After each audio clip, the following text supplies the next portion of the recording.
زندگی کا کوئی ایسا دن تھا کہ جب کبھی آپ روئے ہوں؟ کوئی ایسی تکلیف، کوئی ایسا دکھ، کوئی ایسی چیز آپ کو یاد آ گئی ہو کہ انسان کبھی ٹوٹ جاتا ہے؟ یاد دراصل وہ کہتے ہیں کہ مشکلاتیں جو ہے نا وہ انسان کے ساتھ ساتھ چلتی ہیں، اور مجھے بہت ساری مشکلاتیں آئی ہیں، میں نے اگنور کیا ہے، ابھی بھی آ رہی ہیں، ابھی تو بلکہ سمجھ لے کہ زیادہ ہی ہیں. جیسے اللہ تعالیٰ کسی کو عزت دیتا ہے تو پھر جیسے آپ نے بتایا کہ جی کوئی پکچر نہیں بنا رہا، آپ اس کو روک رہے ہیں، بھی ہوتے ہیں وہ بلا وجہ، تو دیکھ لیں کہ ابھی تک میری نیند نہیں پوری ہو رہی. تو یہ چیزیں ہیں کہ انسان کو خود کو بھی سوچنا چاہیے کہ یار اللہ تعالیٰ نے عزت دی ہے، ٹھیک ہے، تو سب کو میں الحمدللہ ٹائم بھی دے رہا ہوں.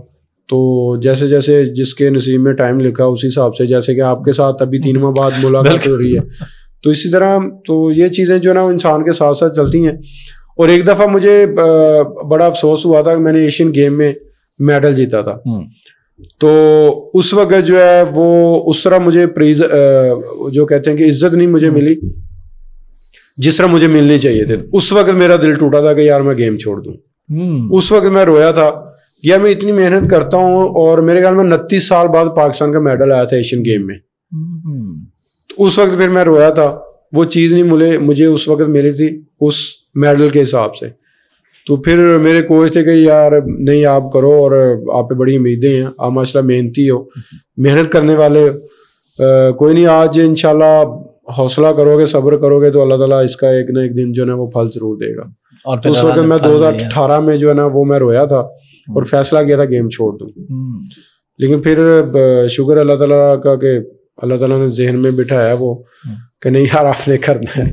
تو پھر یہ نہیں سوچا کہ یار ادھر سے کوئی عزت دے رہا ہے یا نہیں دے رہا، پیسہ کوئی دے رہا ہے یا نہیں دے رہا، فیسلٹیز مل رہی ہے یا نہیں مل رہی.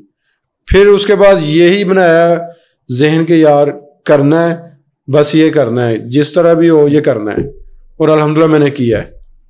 جس طرح میں نے اتنی بڑی اچیومنٹ حاصل کی ہے، اگر دیکھے تو اس طرح مجھے فیسلٹیز نہیں ملی. تو پھر بھی اللہ تعالیٰ کا شکر ہے کہ میں لگا رہا ہوں، محنت کی ہے میں نے، لگن کے ساتھ کی ہے، اور گول کو سامنے رکھ کے کی ہے. انٹرنیشنل سٹینڈرڈز کی پروڈکٹس آپ کے پاس تھی آپ کی پریکٹس کے دوران؟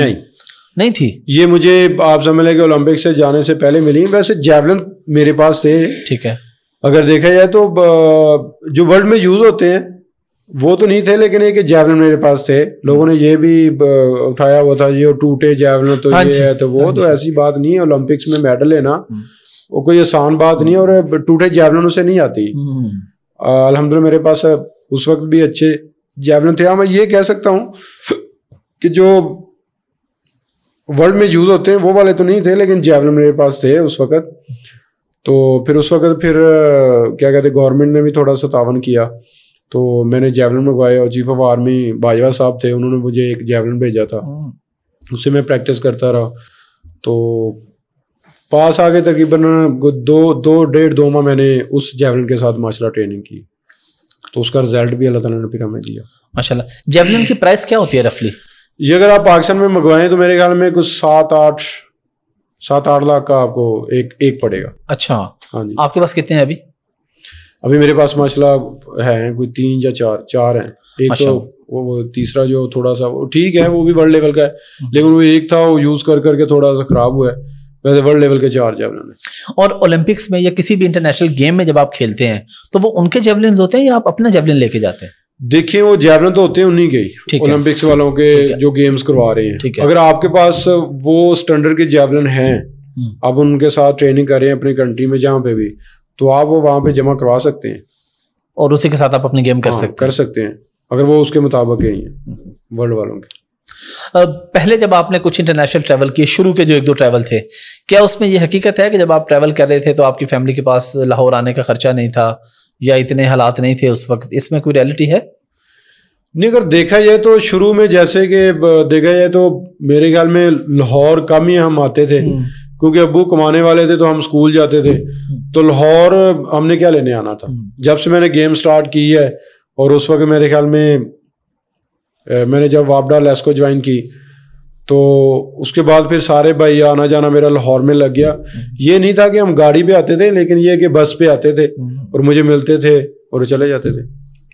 وابڈا میں بھی آپ کا کون سا اسکیل ہے؟ وہ جو ایک خبر تھی کہ آپ کا ایک برڈ ہے وہ ہو گیا ہے کہ نہیں ہوا ابھی؟ نہیں، میرا 18واں گریڈ ہے. اچھا 18واں گریڈ ہے. تو کتنی سیلری آ جاتی ہے وہاں سے؟